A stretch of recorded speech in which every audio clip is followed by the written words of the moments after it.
Hello students, मैं हूं जसविंदर कुमार और मैं सत्यम कॉलेज ऑफ पॉलिटेक्निक नकोदर में एज ए सीनियर लेक्चरर का काम कर रहा हूं। आज हम डिस्कस करने जा रहे हैं काफ़ी इंपॉर्टेंट टॉपिक इलेक्ट्रॉनिक्स 2 में, जिसको हम ईडीसी भी, इलेक्ट्रॉनिक डिवाइस एंड सर्किट भी बोलते हैं सब्जेक्ट्स। तो उसके बारे में आज हम चैप्टर जो है वो डिस्कस करने जा रहे हैं, फीडबैक इन एम्पलीफायर। तो मैं फीडबैक इन एम्पलीफायर सबसे पहले करवाने जा रहा हूँ आपको। तो ये क्या चैप्टर है, इसमें क्या है, वो मैं आपको आज पहले बता दूंगा। तो फीडबैक इन एम्पलीफायर क्यों है ये सर्किट इंट्रोड्यूस हुआ। बेसिकली जो हमारा ट्रांजिस्टर है, एक ट्रांजिस्टर को हम एज ए स्विच भी यूज कर सकते हैं, एज ए एम्पलीफायर भी यूज कर सकते हैं, एज ए ऑसिलेटर भी यूज कर सकते हैं।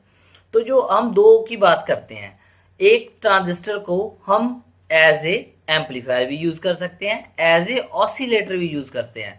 एम्पलीफायर का काम तो होता है सिग्नल को एम्पलीफाई करना, मीन छोटे से सिग्नल को बड़ा कर देना, और ऑसिलेटर का काम होता है सिग्नल को जनरेट करना, पैदा करना, ठीक है, प्रोड्यूस करना। जैसे कि मैं क्या हूं, ऑसिलेटर, कैसे कि मैं सिग्नल को प्रोड्यूस कर रहा हूं। तो वो कैसे होता है, अब एक ही ट्रांजिस्टर है, वो एम्पलीफायर का काम भी कर रहा है, वो ऑसिलेटर का काम भी कर रहा है। तो वो कैसे कर रहा है, वो करता है with the help of feedback. तो फीडबैक क्या है, बेसिकली फीडबैक में करते क्या है हम, फीडबैक में सिंपल सी बात है, जो हमारी इनपुट्स होती हैं बेसिकली। अब देखिए यहाँ पर, अब ये डायग्राम से मैं आपको क्लियर करता हूँ। यहाँ से वी इन जो है वो इनपुट्स हैं, ठीक है, ये यहाँ से यहाँ जा रही है, ये एम्पलीफायर की यहाँ से इनपुट आएगी लेफ्ट साइड पे, यहाँ पे आउटपुट आ जाएगी, ठीक है। और ये आउटपुट अगर हम फिर से दोबारा से फिर से इनपुट को दे दें with the help of feedback network, इससे हम दे दें, तो इसको हम बोलते हैं फीडबैक इन द एम्पलीफायर, ठीक है। तो इसको हम feedback in the feedback means back, जो आउटपुट है वो दोबारा इनपुट को दे देना, ठीक है, इसको बोलते हैं फीडबैक। तो अब सर फीडबैक कितना होता है, कितने टाइप्स का होता है। अभी मैंने आपको बोला ट्रांजिस्टर को एज ए एम्पलीफायर भी यूज कर सकते हैं, ट्रांजिस्टर को एज ए ऑसिलेटर भी यूज करते हैं। तो फीडबैक हमारे दो टाइप्स के होते हैं, एक होते हैं पॉजिटिव फीडबैक, एक होते हैं नेगेटिव फीडबैक। पॉजिटिव फीडबैक और नेगेटिव फीडबैक में क्या है, अगर तो आप, अभी मैं आपको बता देता हूँ, थोड़ा सा बता देता हूँ एज ए नॉलेज के अकॉर्डिंग। जो अगर आपने ऑसिलेटर बनाना है तो आपको पॉजिटिव फीडबैक यूज करना पड़ेगा, अगर आपने एम्पलीफायर बनाना है तो आपको नेगेटिव फीडबैक करना पड़ेगा यूज। क्यों करना पड़ेगा, क्या क्या फायदे हैं नेगेटिव फीडबैक के, वो हम नेक्स्ट क्लास में पढ़ेंगे। तो पहले हम फीडबैक इन टू टाइप्स, तो दो टाइप्स के हमारे फीडबैक हैं, एक है हमारे पास पॉजिटिव फीडबैक। तो पहले हम पॉजिटिव फीडबैक की कर लेते हैं बात। अब देखिए यहाँ से हमने इनपुट दी, ठीक है। अब जो एम्पलीफायर है, ये जो एम्पलीफायर है, इसको कॉमन एमिटर कॉन्फ़िगरेशन हम यूज करते हैं। जो ये एम्पलीफायर है, CE amplifier, common emitter amplifier है, ये 180 डिग्री का फेज शिफ्ट देगा। कैसे, जैसे ये पॉजिटिव है और ये नेगेटिव है। अब यहाँ पर ये देखिए, अब ये नेगेटिव बन रहा है, ये क्या बन रहा है, पॉजिटिव। मीन्स एम्पलीफायर का काम एम्पलीफाई भी करना है सिग्नल को, ये एम्पलीफाई भी कर रहा है, ये छोटा सा सिग्नल है यहाँ बड़ा कर रहा है, बट यहाँ पर पॉजिटिव साइकिल को ये नेगेटिव कर रहा है, नेगेटिव को पॉजिटिव कर रहा है। इसको बोलते हैं हम 180 डिग्री का फेज शिफ्ट देना। तो यहाँ पर 180 डिग्री का फेज शिफ्ट भी आ रहा है, ठीक है। तो यहाँ से मिल गया। ऐसे ही ये वाला जो सिग्नल है, ये वाला जो सिग्नल है, ये ऐसे नीचे की तरफ जाएगा, फिर किसके जाएगा, फीडबैक नेटवर्क के। अब ये फीडबैक जो नेटवर्क है, अगर ये 180 डिग्री जो है, अगर ये पॉजिटिव देगा चाहे नेगेटिव देगा, अगर तो ये पॉजिटिव देगा तो 180 डिग्री प्लस 180 डिग्री कितना बन जाएगा, 360 डिग्री। तो फिर भी ठीक है। अगर ये 180 डिग्री ये वाला फीडबैक नेटवर्क है, ये माइनस का देगा, तो यहाँ पर ये 180 से 180 माइनस होकर 0 डिग्री बन जाएगा। तो वो ऐसा फीडबैक, तो हमारा देखिए यहाँ से ये ऐसा बन जाएगा। तो ये वाली आउटपुट जो है, ये वाली इसकी इनपुट बनी, फिर से ऐसे बन गया। ये वाले को ये वाले से कंपेयर करेंगे तो एक ही जैसे लग रहे हैं, मीन सेम फेस के हैं। तो पॉजिटिव फीडबैक ऐसा फीडबैक होता है जिसमें जो इनपुट और आउटपुट दोनों में जो फेस है, फेस का डिफरेंस है, वो 0 होता है। कितने डिग्री होता है, 0 डिग्री, जहाँ फिर हम बोलते हैं 360 डिग्री होता है। यहाँ पर 0 और 360 डिग्री आपने लिख देना है, उसको हम बोलते हैं पॉजिटिव फीडबैक। तो अगर आप ऑसिलेटर यूज करना चाहते हो तो आपने पॉजिटिव फीडबैक ही यूज करना है। अब आता है कि सर नेगेटिव फीडबैक भी बता दीजिए, नेगेटिव फीडबैक कैसा होता है, क्या होता है। तो नेगेटिव फीडबैक में बेसिकली, अब नेगेटिव फीडबैक में, ठीक है, वहां से पॉजिटिव फीडबैक में कितने डिग्री का आना था, इनपुट और आउटपुट में।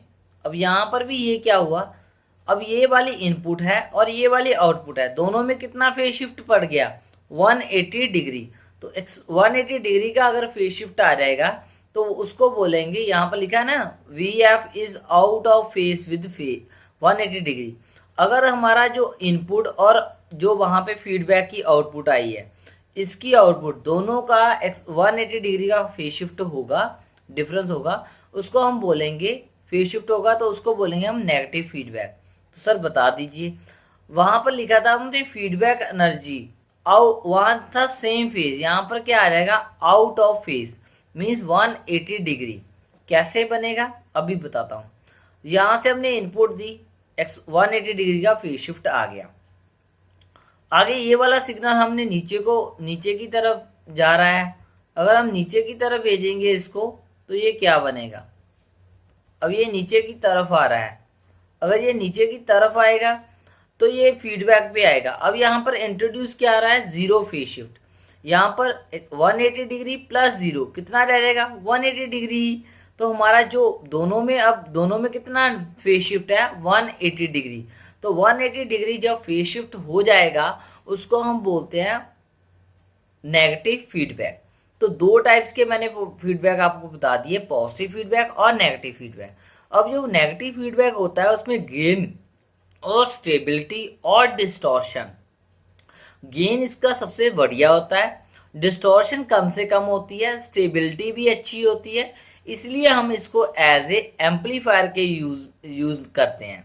तो एम्पलीफायर बनाना है तो आपने कौन सा यूज करना है, नेगेटिव फीडबैक को यूज करना है।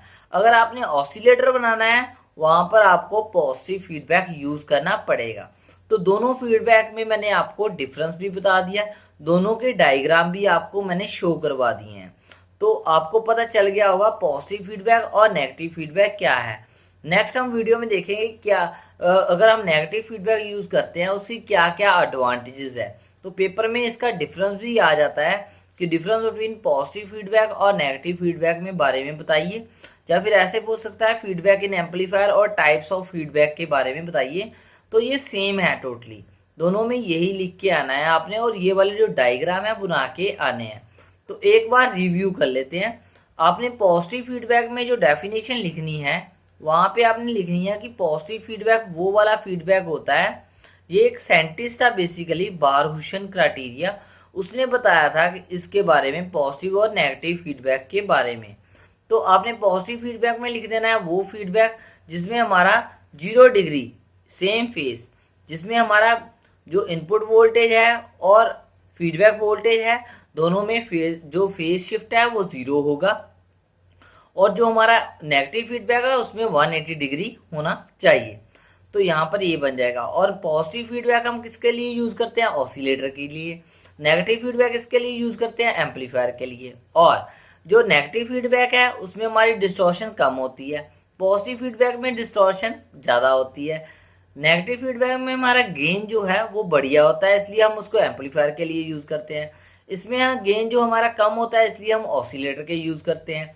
स्टेबिलिटी जो है वो एम्पलीफायर में नेगेटिव फीडबैक में ज़्यादा होती है, जो यहाँ पे पॉजिटिव फीडबैक में स्टेबिलिटी है वो कम होती है। तो इसलिए ये वाले डिफरेंस आपने लिख के आने हैं। तो आपको फुल मार्क्स जो है, अगर डायग्राम प्लस जो मैंने डिफरेंस अभी बोला है ये वाले लिख कर आओगे तो आपको फुल मार्क्स मिल जाएंगे। और आपको इसकी जो PDF है मेरी jksmartclasses.com और psbtepaper.com पे आपको फुल एंड फ्लैज इसकी PDF मिल जाएगी कि आपने क्या क्या लिख के आना है।